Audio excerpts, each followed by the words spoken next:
धर्म का नशा एक ऐसा खतरनाक नशा है जिससे शक्तिशाली से शक्तिशाली और ताकतवर से ताकतवर देश बर्बाद होकर रह गए।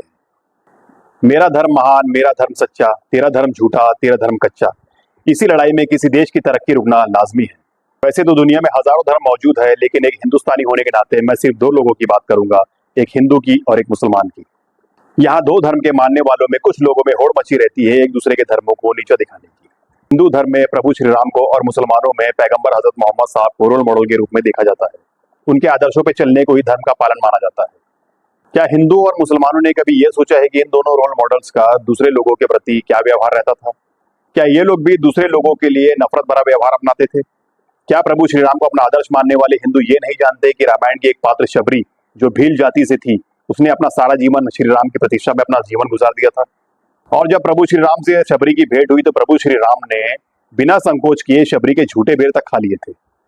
लेकिन आज कुछ लोग प्रभु श्री राम का भक्त बताते हुए खुद को धर्म का ठेकेदार बनाते हुए ये नफरत फैलाते हैं, फलाने समुदाय की कोई चीज नहीं लेनी, फलाने समुदाय का सामान लेने से हमारा धर्म भ्रष्ट हो जाएगा।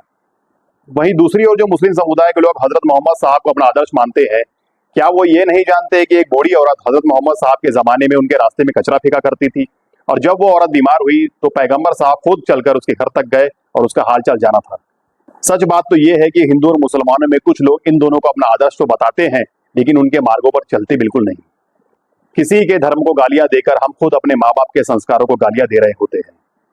याद रखिए कि विपरीत धर्म के लोग आपकी धार्मिक पुस्तक नहीं पढ़ते, वो आपका व्यक्तित्व पढ़ते हैं, आपका किरदार पढ़ते हैं।